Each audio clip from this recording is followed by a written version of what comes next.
Photos taken before tragedy struck, part 3. Here we had a girl that just wanted to take an epic selfie. She did end up capturing it, but unfortunately on her way down she lost her balance and fell to her death.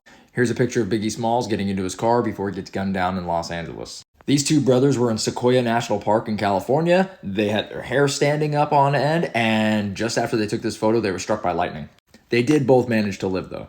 This was caught on surveillance camera. This is James Bulger, and this is the 10-year-old that actually kidnapped him in 1993. Later, him and another 10-year-old would torture and kill him. Many of us are probably aware of this, but this was January 28, 1986. This is the crew of the Space Shuttle Challenger that were walking to the shuttle at this time. 73 seconds into the flight, though, it explodes and everybody dies.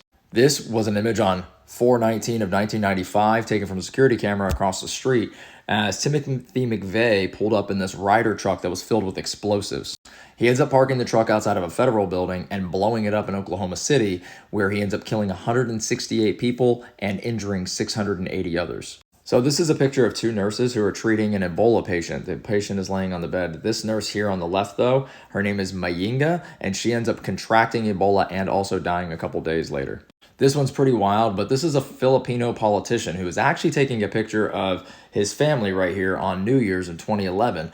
At the exact moment he was taking the photograph, this man here, as you can see in his hand, has a gun and he's actually assassinating him. Unfortunately, moments later, he will pull the trigger and kill the photographer who happens to be the politician. In this case, they'll actually use this photograph as evidence to put this man in prison. This is tightrope walker and performer Carl Wallenda, and right now he's actually 121 feet in the air above two hotels, and he did these stunts all throughout his career without any safety harnesses or anything else. Unfortunately, on this day, as you can kind of see, his hair's blowing a bit there. It is windy, and he ends up losing his balance, and he falls to his death.